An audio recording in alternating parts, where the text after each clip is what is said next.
Hey, it's Decoy from DecoyNoise, and today we're covering more Am I the Antagonist stories, with the featured story being Am I the Antagonist for taking my 12-year-old son to a plastic surgeon without his mother knowing?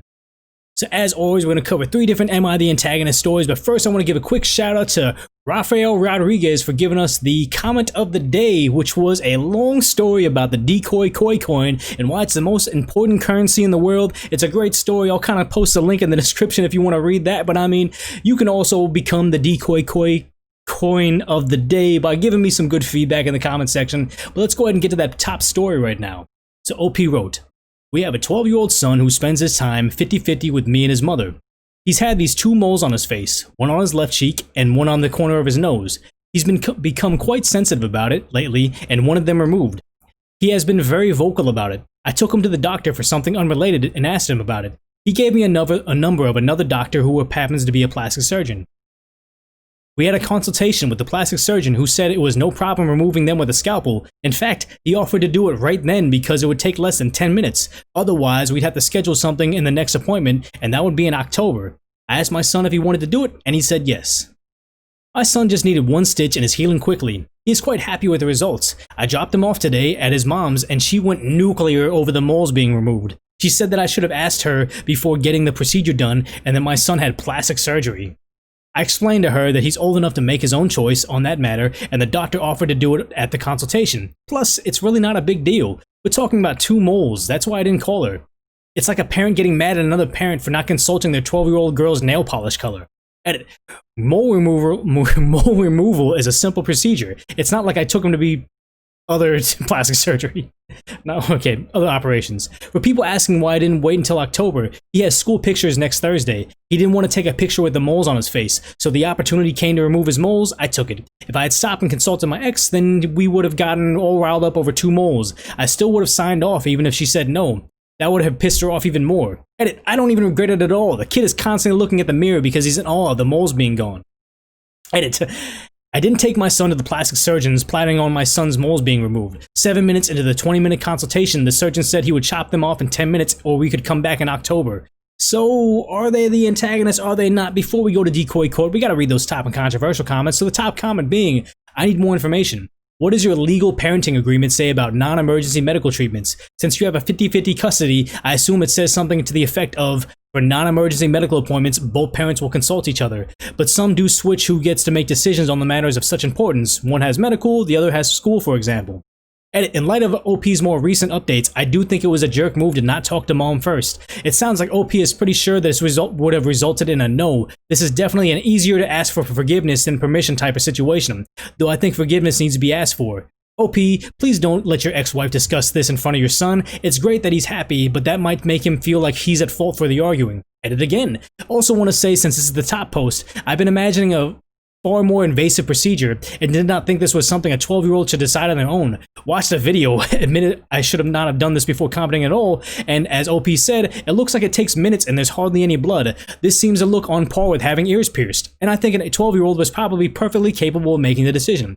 I think a courtesy phone call would have been the right thing, probably when making the appointment, to do, but I'm leaning more towards not the antagonist. Mom has every right to be annoyed with you and shouldn't discuss with her beforehand. But that should have resulted in a conversation away from your son that she considers the thing to be both parents agree on, not going nuclear. So they got a lot of votes, but that was so drawn out, I don't have anything to add. Next reply, moles get removed all the time. It's not a big deal. The procedure really is super simple. You don't even need a surgeon to do it. You just need to go to the dermatologist. I think getting a facial mole removed is a good idea, not for just cosmetic reasons, but also for the melanoma risk. That being said, you really should have told his mom. It's important to communicate about these things, so you're the antagonist. And that's the thing. Not going to the Decoy Court already, I do understand that the whole mole, I have lots of moles, my camera isn't good so you can't see them, but my face is basically a chocolate chip cookie. And the idea is they can become other things. You have to kind of watch them to make sure they don't spread out because there's melanoma concerns and all that. So it's a medical thing that, hey, he should have got it done, and especially if they could have got it done right then and there, and it makes him feel more self-confident about his opinion, more self-confident about his appearance. But the idea is the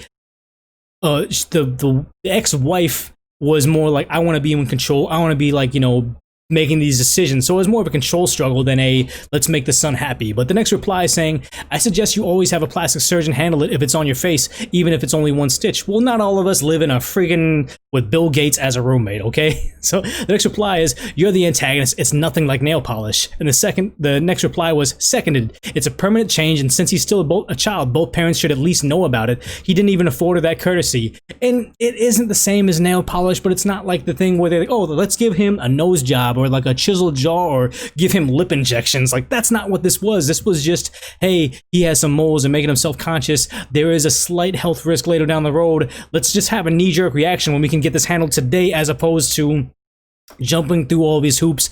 Sad to say, if they were still together and they're so happily married and all that other situation was going on, there would probably be no argument. This is probably more a symptom of why they broke up or divorced or whatever it may be, and less about, hey, should we help our son feel more confident about his face? But let's go ahead and go to the controversial section, which is not the antagonist. You're his dad and you made a decision based on what your son wanted. Just because the mother doesn't agree doesn't mean you're the antagonist. You don't need her approval on something you and your son decided on, which was the right thing, and the doctor also said they can do it right then and then.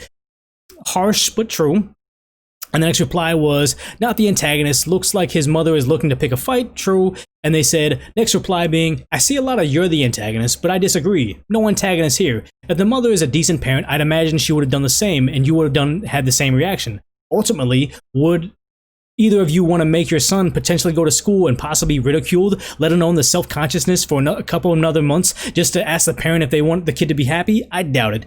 Which, yes, I agree with everything that's being said over there. So going over to Decoy Court with this whole situation of, is this the right thing to do? And honestly, I agree with everything that last post, where it was both parents would probably have done this for the kid to make him happy, keep him healthier, and also making him more have self-confidence about his face, going to school, picture day and everything. So good on him. But I imagine if the parents are already kind of bickering about small things like the whole, oh, you should have told me, oh, that's a plastic surgery, going nuclear over something like that. I imagine if this guy was going to post again and again and again, there's going to be more things that the wife is going to go nuclear over. And in the same sense where possibly OP's going nuclear over other stuff that doesn't need to be gone nuclear over, because they're just bickering. They don't like each other at this point in time. So I'm going to go ahead and say, no antagonist here. I don't think that either one of them are genuinely against the son being happy and confident. They're just kind of, you know, I've had lots of exes that I don't get along with anymore, and the idea, if I had a kid with them, I could see being petty over stuff like that, just because you're like, well, I'm gonna make you pay for every little thing you do because I don't like you anymore. But let's go ahead and get to the next Am I the Antagonist story of, am I the antagonist for leaving in an Uber after my engagement party? So OP wrote, my fiance and I got engaged a week ago. It was an absolute disaster. I never wanted a party, but my fiance's mom insisted and wanted to have the engagement party at a restaurant that's expensive to me, and made my fiance pull money out of his savings account to buy a house just so she could show herself off to her family. She picked a restaurant of her choice, invited her whole family while I was only allowed to invite my mom and dad. She didn't even order meals until later because she was arguing about how her favorites weren't on the menu. Lied to my parents about food and said in her invitation, join us in celebrating Jake and Sarah's engagement with desserts and champagne only. She said no kids, but brought sister-in-law's kids with her. She sat in the middle next to my fiance, and they were both having toast without me. I was feeling so uncomfortable and super pissed that I couldn't even hide it. My parents were the first to leave. They were upset. Can't blame them. It was awful. We were about to leave, and my mother-in-law wanted us to give her a ride because brother-in-law left with his cousin. My fiance said sure. Next thing I knew, she got in the passenger seat. Sister-in-law tagged along and stuffed her kids in the back where I was supposed to sit. I found this so inappropriate and humiliating. I asked my fiance if he was serious. I told him I belonged in the passenger seat, but my mother-in-law said I was being disrespectful and refused to sit in the back, and threw some comments at me. I lost it. Literally called an Uber and told them to go. My fiance lashed out and called me crazy and told me to get in the car because I was embarrassing him. We yelled at each other. He refused to leave. I got in my Uber as they watched and went to my parents, cried my eyes out, and refused to answer my phone. To spare myself the shaming, it was awful. Awful. So awful I regret not leaving early. I hate them all. They're treating me like trash and I've had it. I'm 24, my fiance is 27. Edit. To clarify, 1, she took some of our savings for a new house and spent it on the party. 2, she sat in the passenger seat and wanted me to sit in the back. My fiance took her side and I said I was embarrassing him.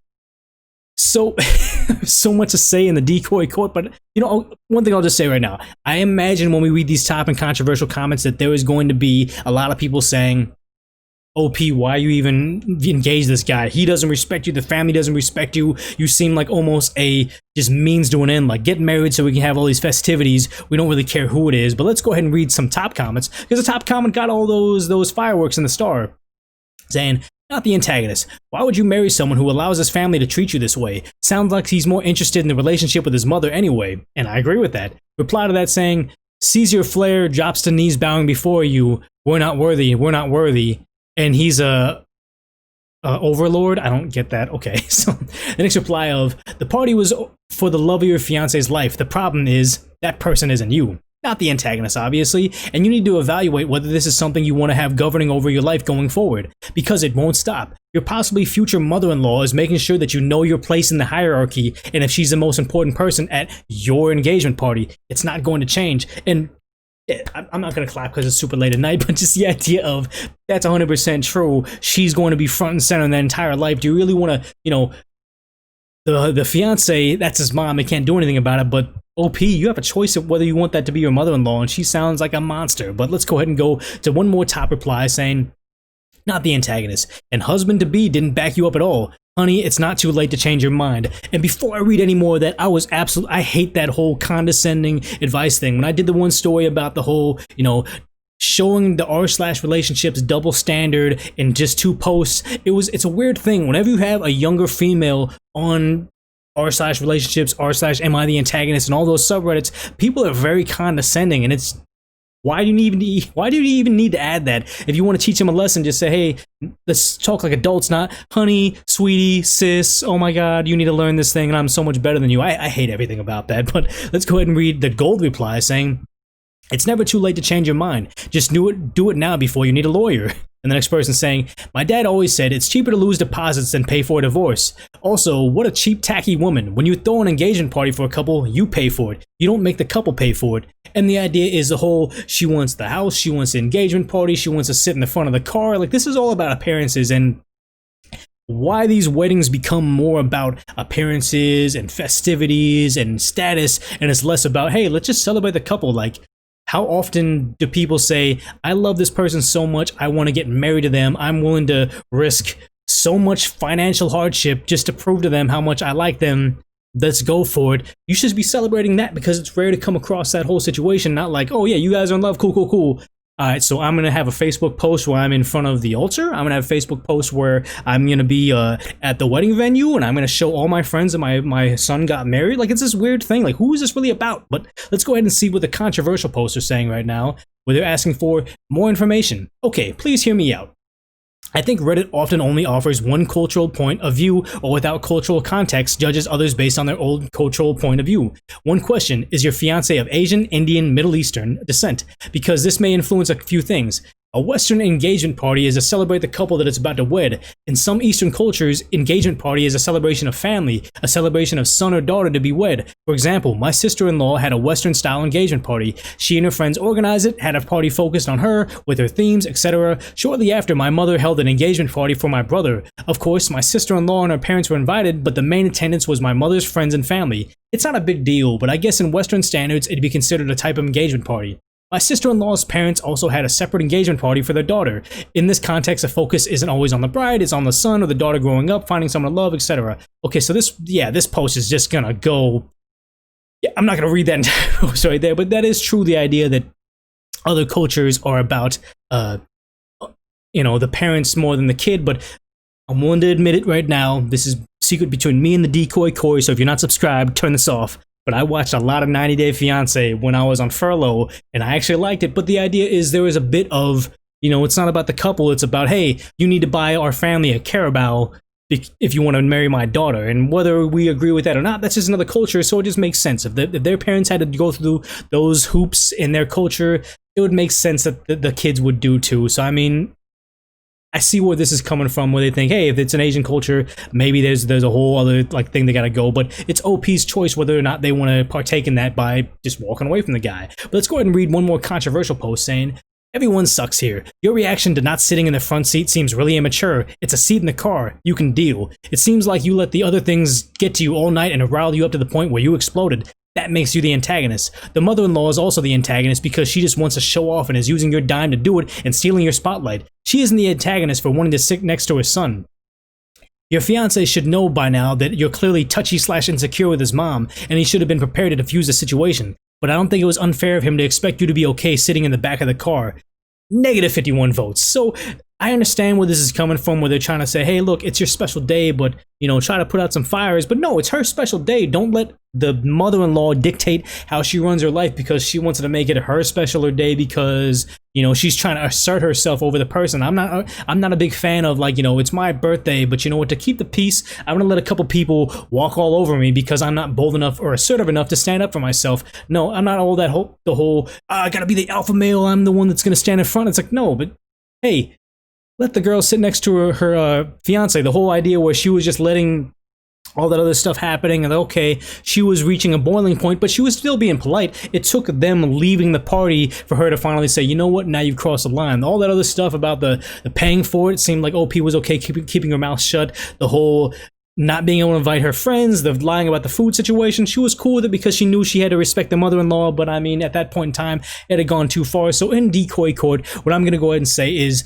OP's not the antagonist because before the blow up, she was doing pretty good, being pretty accommodating for her own engagement party. And I imagine not the whole oh, mother-in-law, she might be of, Indian descent, so this might be a bigger day to her. But why are we discounting OP's perspective on the sense of maybe she's been dreaming of her engagement party ever since she was a little girl, and this is just totally being ruined. She's going to be in tears and now questioning whether or not she wants to marry a man that won't stand up to her mother-in-law for her. Like that, this is kind of a miserable night for her, but everybody on that controversial section is like, well, you know what, think about the mother-in-law. Why can't you let more people walk over you? I hate that. I hate everything about that. But let's go ahead and get to that last story before I get too upset of, am I the antagonist for allowing my ex-husband a place to stay but not a significant other?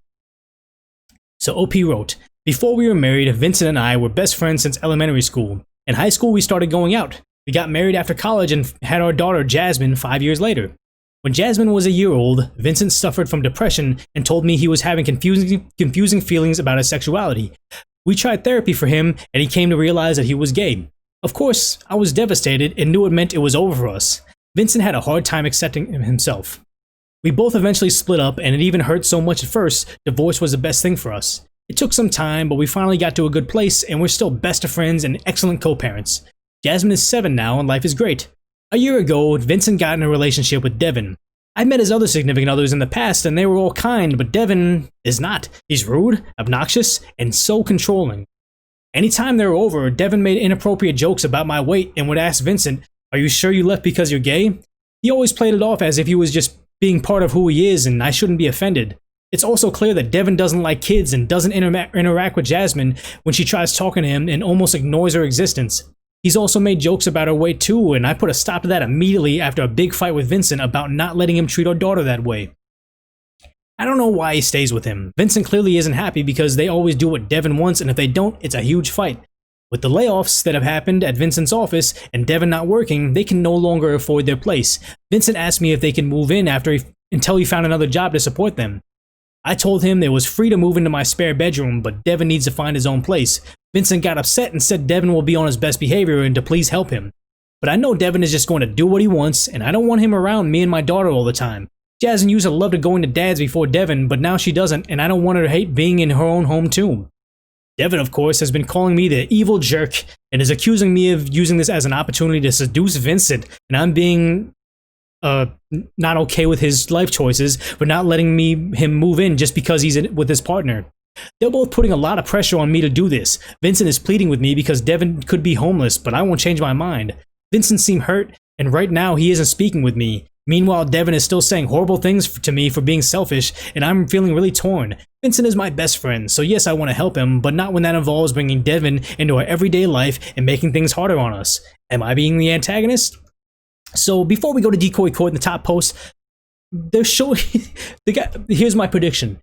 The guy Devin is already showing his true colors on how he's going to be a hassle to have in the household. Why isn't anybody listening to that? And why they're pressuring her into doing something she doesn't want to do? Disrespect it. It's her house. But let's go ahead and get to those top comments of not the antagonist. Your offer to Vincent was borderline to begin with. He's an adult. Let him and Devin find a place. Under no circumstance should you be expected to have someone living in your home that does not respect you. You should change your mind about having Vincent there at all. Tell him you feel sorry for him, and now that you see that he has zero concern for your feelings, then think long and hard about your attachment to Vincent. Very true. The next reply is, piggybacking on this point, Vincent has no concern for you or his daughter. Devin is mean. If Vincent wants to subject himself to him, that's fine, but you can and should prevent yourself and your daughter from seeing Devin. Vincent can see his daughter without Devin around. Vincent has a choice. It's his choice to make. He can find a place with Devin or move in with you. He has choices. What he does is on him. You say you were best friends and still are, but are you? I'd never put my best friend through something like this or try to force them to let someone be mean to them. 1, around them at all, or 2, have them move in. That's not friend behavior. That's taking advantage behavior. It's clear Vincent and Devin have an unhealthy relationship, and Vincent is clearly being manipulated and controlled, but that doesn't mean your life needs to be terrible too. Vincent is a grown-up. I like everything about that. The whole putting in perspective for OP to see, like, hey, they're taking advantage of you. Don't let Vincent tear you down too. Next reply. Not the antagonist. Devin sounds so toxic, and you don't need that energy around your child full time, or ever. Your instincts are correct. Listen to them and do not let Devin move in. He's shown his true colors several times. When someone shows you who they are, believe them the first time. Maya Angelou. And I always misattribute that quote. Next reply. Not the antagonist. It's a kind enough offer for you to help your ex, but you no obligation to help his antagonist boyfriend. And the next reply is, exactly. Isn't it funny when people want you to do something for them that is a major inconvenience for you and a huge favor for them, they're rude to you and think they're going to convince you? Like, yeah, I'm definitely considered doing the thing I already said no to now that you've insulted and disrespected me. Which is very true, and this is the big theme behind DecoyNoise, Decoy Court, when I say, whenever you're doing somebody a favor, don't make it hard on them. Like, if I'm going to help you out, don't make me second guess whether or not I should help you out. I get a lot of flack for that too, where people are saying like, oh, so you expect people to kiss your feet when you're doing them a favor? And I'm like, in a way, yes. Like, if I'm going to go out of my way to help somebody out and, like, lose financially because you are irresponsible, yeah, I think you should be pretty psyched that I'm willing to do that for you. If you're going to give me a hard time for it, no, then F off. But let's go ahead and see what the controversial replies are saying. Not the antagonist. If they're a couple, it's assumed a package deal for both living with you if you make an offer. However, your reasons are valid if this was friends, not your ex, etc. And the next reply, unless you're married, couples aren't assumed to a package deal. Nah, I agree and don't agree with that. The next reply, not the antagonist. Both the dudes are trash. Don't offer either a room. Kind of agree with that. And the next reply is saying, you're the antagonist. Hear me out, as it's not for what you might think. The reason I say you're the antagonist is because you should have refused both of them. You know they're a couple, and you know there's an issue with Devin, so creating a split in the offer was going to cause issues, and you knew it. I 100% agree. You should have refused to allow them to stay at your place because of Devin, but because you wanted to split them, that is when you went from going from not the antagonist to you're the antagonist. Edit, it's Vincent's choice if he wants to be in the relationship with Devin. You could provide support and try to convince him that Devin is no good for him, but it's still Vincent's choice. For the context of my answer, I'm in an SS relationship and have been living together for 6 years. We go together as a package, no ifs, ands, or buts. Some people hate our relationship, and if anyone offered something to only me and not both of us, knowing we were together, they would be banned from my life. And here's the thing is, they have a good point because they're trying to see it from their perspective of, like, if their ex try to split them and their significant other apart, but that's not the case right here. This OP doesn't seem to be saying, oh yeah, I'm not good with my occupation, and the spouse that they picked doesn't have any form of income, so they're going to be homeless soon. I need to rely on somebody who's their best friend. This is a whole different situation. So, they're thinking it from their first person perspective of somebody attacking them, but that's not the case right here. So we're taking it over to Decoy Court in the sense of, the top post saying, that guy's toxic. You don't need to be drugged down with the whole Devin and Vincent. If he's going to make bad decisions, let him make bad decisions on his account. And also the idea that he just doesn't respect her. So yeah, I don't want that person in my house. I'm not going to do them any favors. And on top of that, they're not respecting the daughter, which is tremendously terrible. So yeah, they need to kick her out. And the idea is they think they can walk all over OP, and OP standing up for themselves, and the daughter, good on her. I want to go ahead and say there's no they're not the antagonist. I would say there's no antagonist here, but the guy Devin is definitely being, and the guy Vincent, the ex-boyfriend or husband, is kind of the antagonist here too, because he's trying to convince OP, who's doing him a favor, into doing something that she's not comfortable with. It's like, no, shut up, F off. Like, this is not okay. Just let them, what's what I'm looking for? It's like, you know, just be gracious for what it is. And if being homeless is that much of a scary thing, maybe you need to seek someone that's not going to make you homeless, and, you know, branch off from that other dude, Devin, because they're putting you in a bad situation. But, you know, as always, make sure you guys are giving me your feedback down below. I read every comment now, as my channel is kind of getting suppressed. It's weird. I'm just not getting as many views and impressions or whatever it may be. So, you know, make sure you guys are subscribing down below if you want to get everything that I'm putting out with the notifications on, because once a day at 10 a.m. Pacific Standard Time, I'm releasing this 20-minute long video of all the Am I the Antagonist of the day that I found really interesting. But I do want to have a discussion with you guys, the viewer, because I'm lonely. But as always, if you made it this far in the video, I want to say I appreciate you hanging out with me. You're seeing the likes, you're seeing the hearts, you're seeing the celebration, you're hearing the celebration music. Make sure you guys are liking and subscribing down below, but also sharing it with somebody if you think they would like this type of Decoy Court, judging strangers online, being super spazzy, drinking some whiskey, and just being nutso online. I like hanging out with you guys. Hopefully you like hanging out with me, so make sure you're sharing with somebody else, and also watching the next episode of DecoyNoise coming up next.